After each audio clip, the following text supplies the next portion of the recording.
This is Austin Real Estate Investing. Austin Real Estate Investing. We'll be discussing real estate investing in Austin, Texas, and bringing you experts from all different sectors of the real estate game. Your host, Jordan Moorhead, is a real estate agent and investor in Austin and is here to help you get started or to build your portfolio and explore new strategies.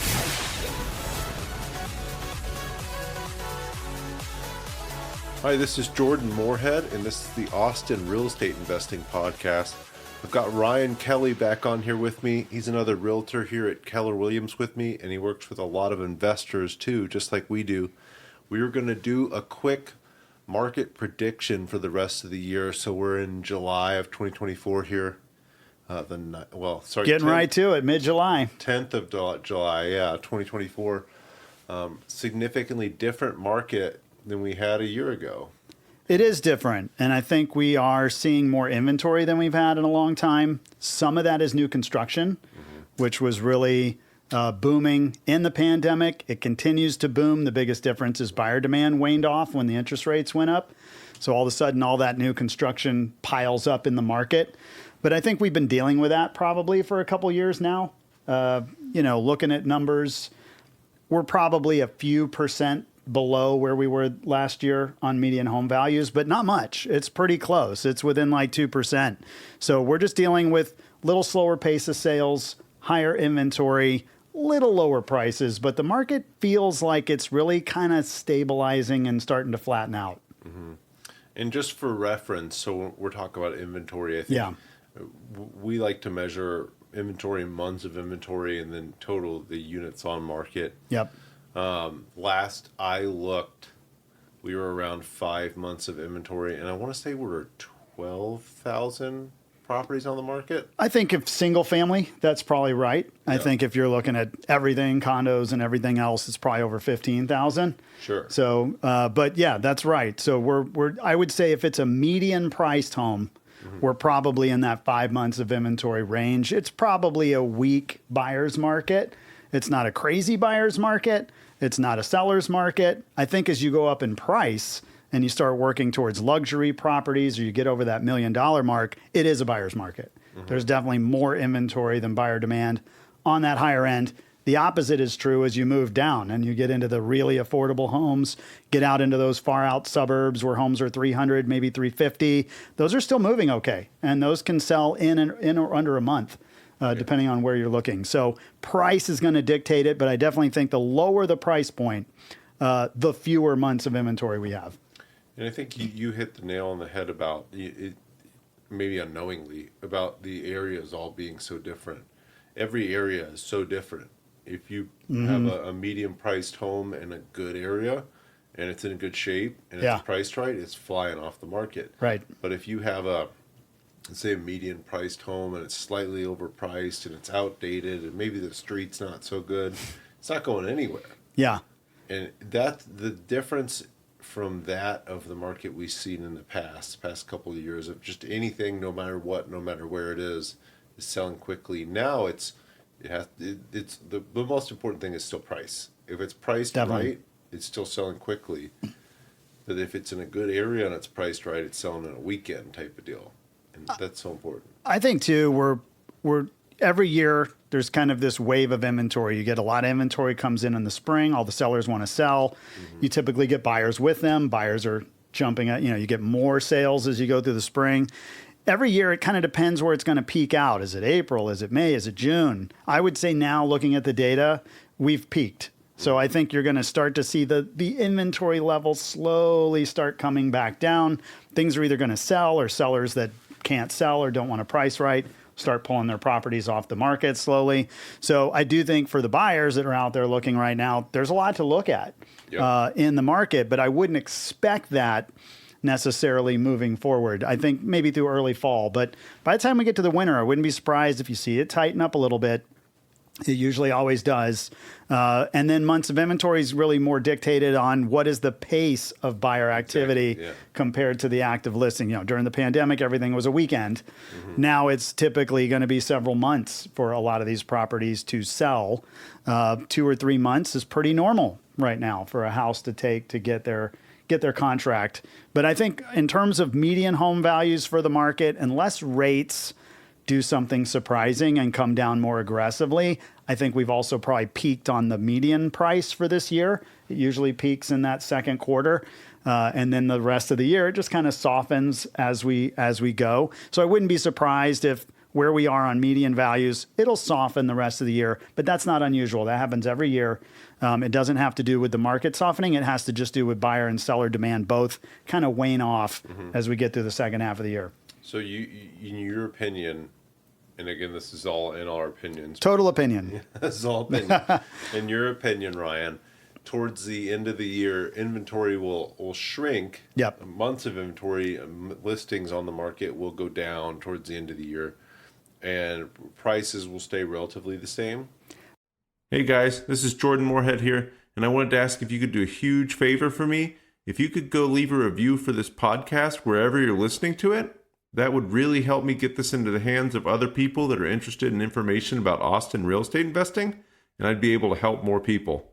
Thanks, guys. Prices will stay relatively the same to that point last year. Sure. So I always think of get lower. In yeah, the like if you look at a real sales cycle in a season in a year, typically price is going to go up January through about May or June. It's going to kind of peak off in the summer, and then it's going to slowly taper back down in the fall, but ideally not as far as it went up in the spring, and that's appreciation. So by the time you get back to January next year, it's starting at a little higher step than it did this January. If the market softens more, like it did the last couple of years, you'll start a little lower.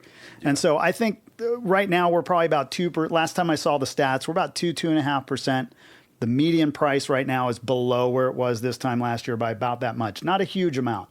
It's like $5,000 or $10,000. So if we stay on that pace, assuming, and last year we had super high interest rates the second half of the year, so it softened more aggressively.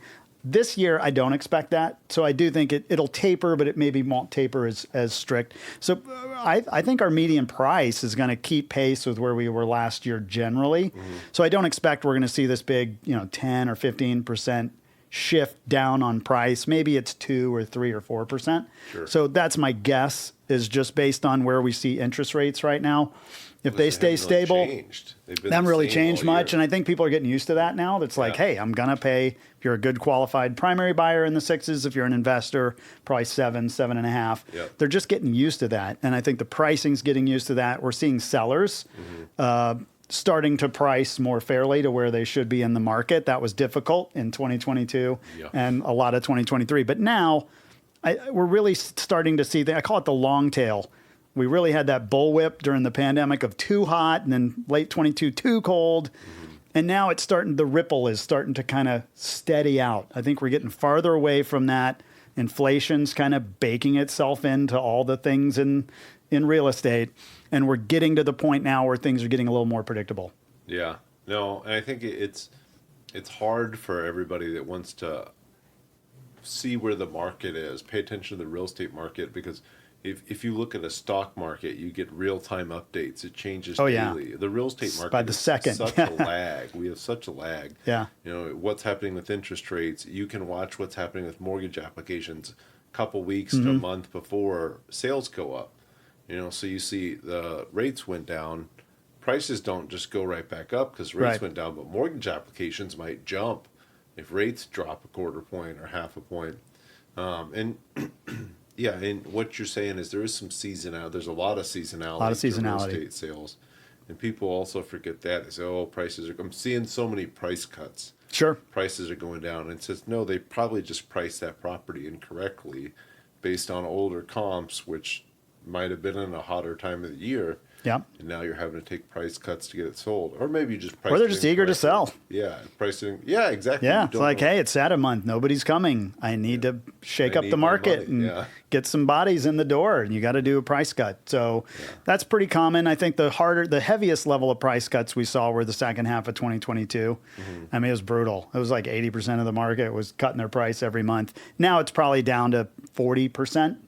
A month, which is still a lot. So you're going to see a lot of price cuts. But again, our months of inventory are 5 months. So a typical listing, I should say, should get a contract within about half of that number. So that means 2.5 months before you get your buyer to give you an offer. That's a long time to wait as a seller and as a listing agent. You know, you and I list properties. It's, you know, there's a lot of communication we've got to give our sellers on a weekly level of where's the market and how much should we expect to see buyer activity.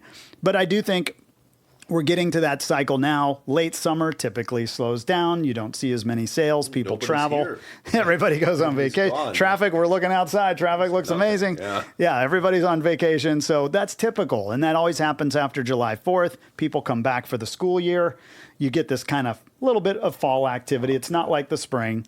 And then if you haven't bought something by Thanksgiving, everybody goes on a holiday. And then you start the cycle over when we get to January. So there's this just kind of natural cycle. But typically, it doesn't necessarily equate to price. So I tell clients, you know, price is going to dictate what you're looking at, where you're looking at it, how much is that home competing with other properties or that duplex. So you really got to get micro when you're trying to figure out pricing because there's no one story for the market. Oh, yeah. We have duplexes listed that are in the low 6s, high 5s right now. We have a duplex under contract that's in the high 3s. It's in the Austin Metro right now. For a client. So there's hard to find those. They're out there, and they're within 45 minutes of downtown Austin. I think that it's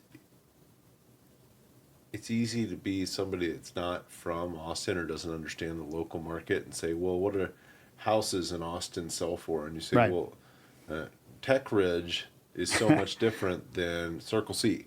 Oh, yeah. And you're going to sell for, it's half the price a lot of times. Absolutely. Same type of house. So it's all, and that's any real estate. It's all so different. So when we see these median home prices for a large metro like Austin, that's so hard to say, well, you know, prices are going down here or they're going up here. What's going on with the market? But I think generally it's going to be a better time for buyers through this year. Yeah, I think so. My prediction, it's going to be a better time for buyers. It's going to be a harder time for sellers, depending on what you have. You know, if you have a diamond in the rough in a great area and it's in great shape, and the price you could sell it at makes a lot of sense for you right now, that's all that matters, because you don't know that prices are going to go up in the near future. They could go up in the next year. That might be 3 years. So if you're looking at selling a home, you're saying, hey, if I sell my home today for $650, I'm going to be a really happy guy. Then sell your home today. Don't hope and pray that, hey, I think interest rates are going to come down in September. So could I get $675 or $700 next spring?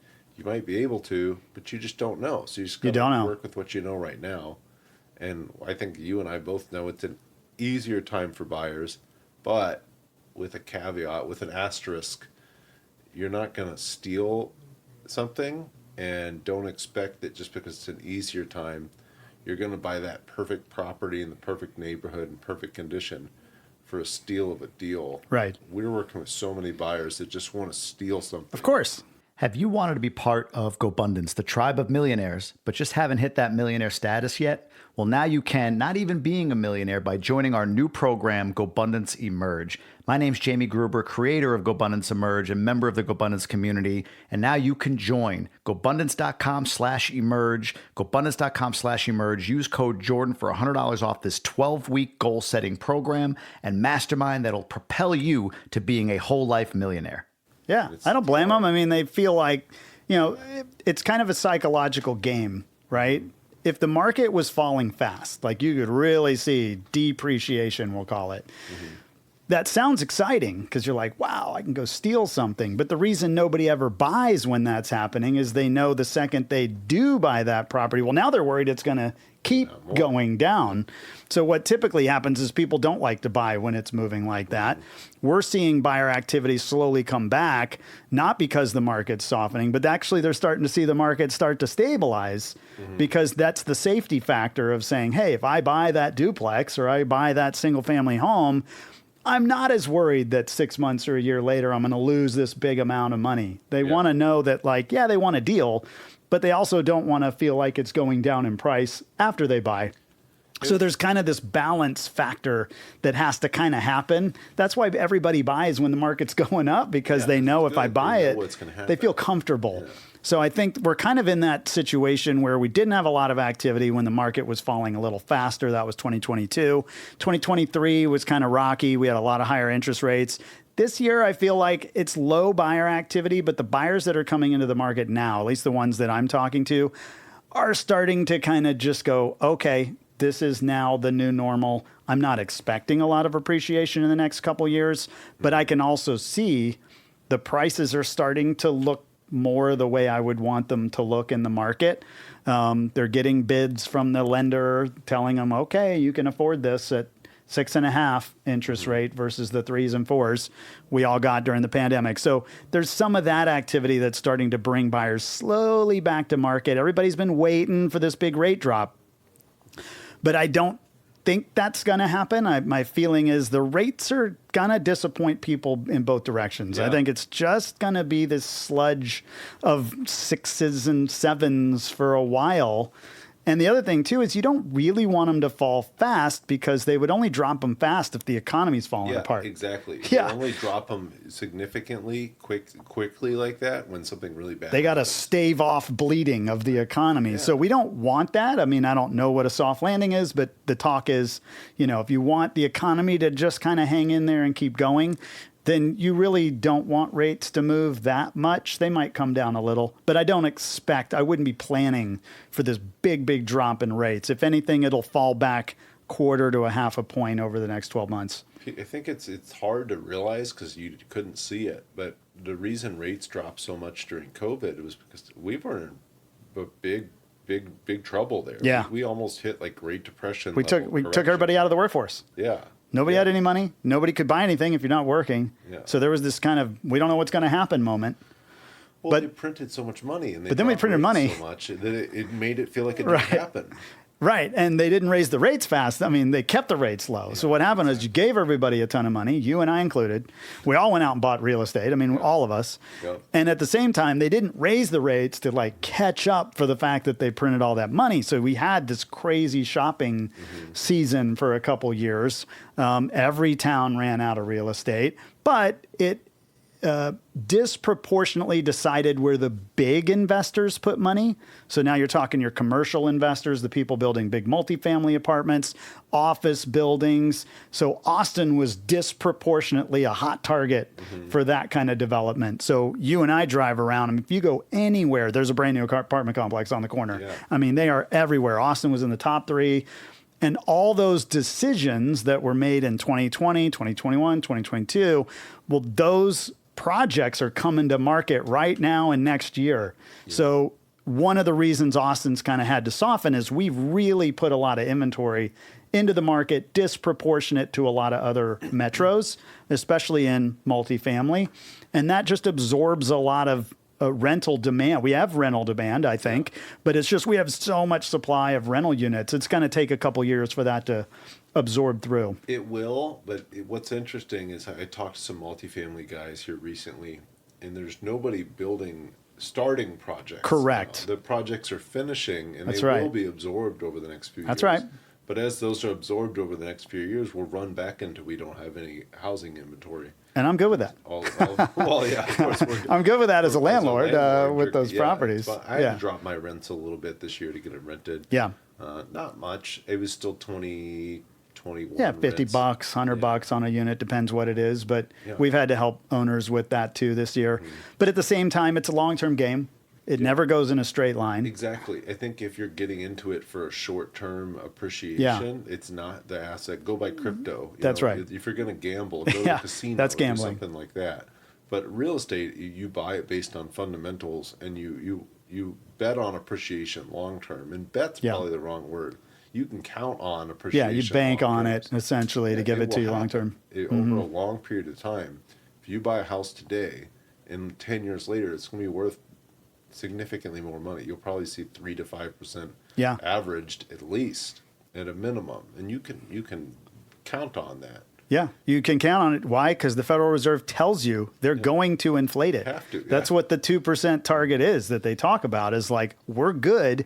with having everything inflate on average 2% a year. So even if you run your spreadsheet and you say, well, what if the house only goes up 2% a year? You're appreciating. And So, but typically it'll go higher than that. You're not giving it what it deserves. You're saying 2%. Yeah. And I talk to a lot of people that say, "Oh, I'm running my analysis, so I'm being this conservative." Okay. Say, well, yeah, that's unreasonable. Yeah. 2% would be the inflation rate. Right. Austin in the last 10 years was over 10% most Oh, yeah. years. Jordan Moorhead here. Really quickly, wanted to tell you a couple other ways you can keep track of us. If you want to listen to all these podcasts and ask questions, the Moorhead team on YouTube is the best place to be. And then Austin Real Estate Investors on Meetup is a great place to keep track of all of our meetups we have going on. We went up 87% in the last 10 years, including the softening that we've had since 2022. That's 8.7% a year, including the softening. So we were probably 120% peak 2022. What if you assume a 3 or 4%? Right. I mean, even if you cut that in half, you're still appreciating 4 or 5% a year. So, and that's fine. That's what you probably should put on your spreadsheet. Healthy, yeah. You know, put something healthy. But, you know, that's the game. And so cash flow is going to be a little harder, obviously, with rates being higher, but the properties are going to be higher. But Austin's always going to be, I think, an A-class type of market for jobs, for growth. We're just, it's landlord friendly. Texas is a business friendly state. So just today, I mean, you've probably had the same thing. I've had client calls from New York, from LA, from San Francisco. So the people with bigger money from bigger markets are still coming here. They're bringing jobs and they're investing in Austin because they see it. Are bringing microchip manufacturing companies massive here. expansion. And our governor's on like a recruitment mission right now to bring more. Man, the federal government is trying to bring more microchip manufacturing. Yeah, it's going to be a hub. United States, and Austin is ending up being the hub. Yeah, exactly. Yeah, it's going to be a hub. So many new businesses. And we haven't even started on that next phase if you think about it. I mean, we have chip factories here. We already have NXP, Samsung, Motorola. But they're all building new ones. They're already here, but the ones they're building are like 10 times the size of what's already here. And everybody talks about the one out in Taylor, Samsung, but there's more coming. I think Micron's coming somewhere too. So anyways, they're bringing enormous amounts of dollars, but more importantly, they're bringing the little companies that have to come with them to service. Those are the people that are going to be filling up the suburbs, buying the rent houses, and expanding the market. Two of the fastest growing suburbs in America are still Georgetown and Kyle. Yeah. Georgetown to the north, Kyle to the south. And so the people are still coming. The only reason we don't feel it on the ground this year is because of the supply. Once that supply gets more in line with demand, you will feel this market take its next kind of bump forward. I think a big reason that we don't feel it, we feel it, but the big reason we don't feel like things are moving forward as quickly as they are is because it's not as newsworthy. The news right now is focusing on the negative. Oh, so-and-so went into foreclosure. 1 out of 20 is going into foreclosure. Right. I know a lot of multifamily guys, and all over the news, it's multifamily's in a bad spot, and they're all saying, no, it's not. And you mean commercial multifamily. Big multifamily, stuff. And it's not. People are doing okay. Most of it is not. Lenders are working with them. They're working it out. Occupancy is up. Rents are up. They're doing fine. Yeah. But then the news focuses on that one guy who took a risky loan in Houston, something like that. I think all that matters is that when you invest in real estate, you buy deals that work right now. I bought one later last year. We bought a personal residence this year. We're under contract on another deal here right now. Buy deals that work right now, and then plan for the worst but hope for the best type of deal. I think that's right. And we, just like you, we bought a primary home last fall when rates were even higher than now. Yeah. Why? Because I knew nobody else would be shopping with me. I got a good deal. We bought a house in a nice neighborhood. We remodeled it. We flipped our old house into a rental in that neighborhood.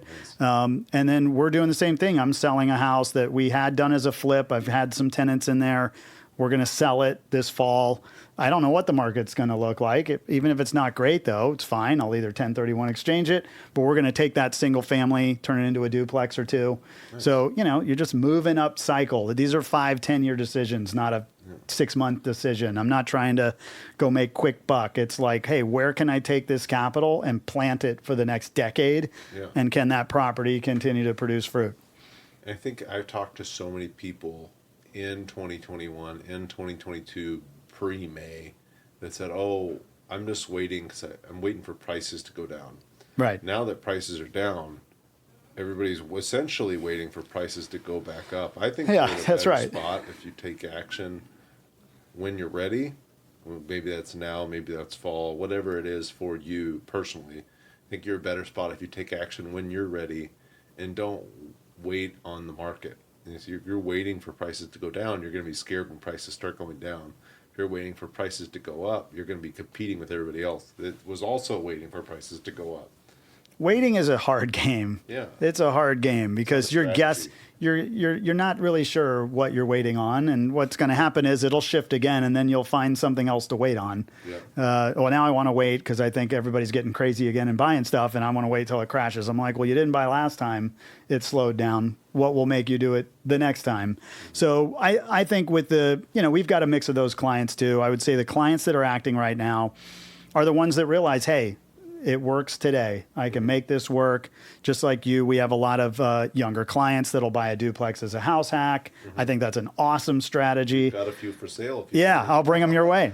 And, I think it's an awesome strategy. Obviously, the numbers are a little harder if you're trying to leverage up to the full amount to make cash flow. So I'm just very candid with clients and go, look, here's where things are breaking even on cash flow for single families, for duplexes, for quads.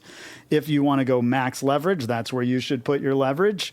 We have cash buyers. They don't care. I mean, they're not borrowing money. Great time to be a cash. It's a great time to be a cash buyer, and the sellers love you too. Yeah. So anyways, the cash buyers obviously have some choice in the market. And so, I think there's plenty out there. You're going to have to give on something at any time. During the pandemic, you got the greatest interest rate of your life. You had to give up on the price. Yep. Right? So right now, you've got the most inventory I think Austin's had in like 15 years. So if you're a buyer, you're not going to get more stuff to look at. This is it. More choices. This is when the store's full, right? You get the most stuff with a little sign up front that says 10% off or whatever. So like this is the time to get out there if you want inventory. The rate may not be what you get that's great today, but the rate part you can change.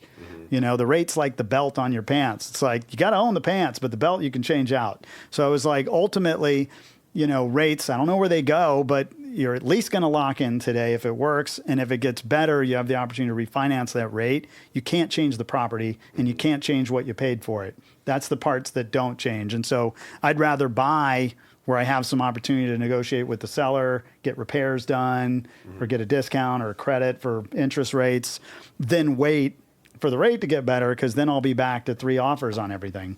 And I think rates will come down sooner rather than later. And here's why I think they will. Again, I'm sure I'll listen to this in a year and say, man, Jordan, you're an idiot. You're a moron. Why did you say that? But why I think rates will come down sooner rather than later is that we're just a nation that lives on debt anymore. True. Consumers, Including the government. corporations, the government, everything lives on debt. And with rates this high, we're going to run into a situation where so many people are struggling to pay their debt, all those that I mentioned being included. Yeah. At some point, they're going to need to lower rates so the government can survive. Yeah. And not to be a dramatic or morbid, that's not, I don't think the government's going to fail. We're going to be the state of Texas with no other United States. We secede like they keep talking about. We'd be okay. We'd figure it out. But I think at some point in the next year, we'll see rates come down. It's 6 months to a year. I think that's sooner. right. But Yeah. who knows? But the I key could is be to completely what, wrong. right? Yeah, to So what? I don't think it's 2 or 3%. That's No. only if the government's buying every mortgage like they did during the pandemic. But could it get to 5.5 or 6 as kind of a longer term rate? Yeah, and I think that's fine. 2007-ish, right before we bought our first house, that was pretty normal. Everybody was paying 5, 6, 6.5% interest rates. That's not that expensive for a house if you really think about what you're borrowing money on. That's not a big deal. So I would not be surprised if that's kind of where rates get. It's just going to go at a trickle versus a whoosh like we've seen in the past. Again, unless something breaks in the economy and they have to do some sort of emergency act of dropping rates quicker. But I think this year, I wouldn't be surprised if you're a primary buyer, you're going to have a 6 on the front probably through the rest of the year. Awesome. So Ryan, any final thoughts for buyers and sellers? So if you're a buyer, what do you tell them? If you're a seller, what do you tell them here? Make sure to come check out our meetup, Austin Real Estate Investors, here in Austin. That is every second and fourth Thursday of every month. We would love to see you there. Again, it's Austin Real Estate Investors. You can find it on meetup.com. If you're a buyer, you got to decide why you're buying. If you want the most choice in the market, this is the window to do it, like without fail. The data will tell you we have more inventory on the market than we've had in 15 years. It doesn't all last forever, depending on where you're looking, but this is the time to look. And if you are a buyer that believes, like Jordan does, that rates will come down eventually, then the rate part is temporary. It's the property. It's the ability to negotiate with the seller that's most important right now. If you are a seller, the old Wayne Gretzky saying, you got to go where the puck is going, the prices are going to soften a little bit moving forward. Let's say for the next 6 months. January, it'll turn a corner. But let's say for the next 6 months, that means you got to look at the comps and then price a little bit lower. Yeah. You got to be a little bit lower. Active comps too. I think Active. You got to look at your competition, and you got to look at. Hopefully, there's some recent sales to give you an idea of like how did they negotiate that deal? Did they have to give away a credit or some repairs?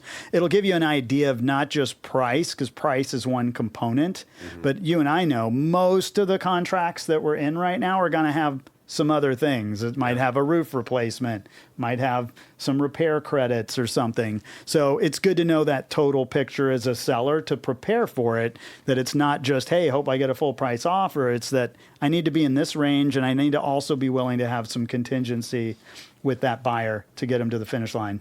Yeah, love it. I think the only thing I would add for buyers, just have reasonable expectations. Just because you see price reductions in the market, that doesn't mean you're also going to get another 10%, 15% off. You might, so it's hard. You can definitely it's hard. It's definitely hard to do. You can try, but have reasonable expectations. I think what I've found as a buyer in the past, when I'm making offers that are too aggressive, I'm doing it essentially as a safety mechanism so I don't win any offers. So I don't have to make any moves. Yeah. I'm just saying, well, if I got it for this, I would be so happy. That's right. I would be fine. This would be a great deal. Rather than saying, hey, here's the realistic price that I'm probably going to buy it at, it's still going to be a great deal long run. Absolutely. So have realistic expectations as a buyer. But like Ryan said, you're going to get the most choices you've gotten in a long time. Some of the best prices you're going to get on things right now. And the list price is not what a property is worth. It might be, if y'all agree and put that in writing in a contract. Yeah. I always say the property is worth what it is in relationship to that area, right? Is this what a duplex that size should be selling for? What's everybody else selling for? So you really have to do that research to know. I mean, we've got a client under contract in Southwest Austin. The neighborhood has single-family homes, nice neighborhood. This size house was selling between $699 and $799. We are under contract at $630, and at some point he was fighting with I'm like, look, like the seller can probably turn around and go get a buyer better than us if they wanted to. I mean, the market is a little hard, but theoretically there's room there if the seller needed to. So you got to look at it. It has nothing to do with their list price. It has to do with what is this size home should be appraising for in this location. So that's where the deal is to know, am I getting something in good relationship to the properties around it? Yeah, and I think as a seller, you have to really look at your property objectively, like every other buyer. Which is real hard for sellers sometimes. Exactly. Yeah. You have to think, I'm a buyer, I have more choices than I've ever had. Why is my property worth as much as the one down the street that's in a cul-de-sac, but I'm on a main road? Why? You're going to have to make some adjustments there. You're going to have to make some give and take. And, like you said, Ryan, you're going to have to be ready to replace that roof that's old and has hail damage. We've done lots of roofs. Lots of roofs lately, recently. And just age, too. Age and hail, yep. But as a seller, the price is everything. Price is going to be everything no matter what. Take your location into account. Make your house look as good as you possibly can. The condition is so important. And how are you going to put your deal together? You know, are you trying to not spend that extra money on staging? You're going to pay for it. Yeah.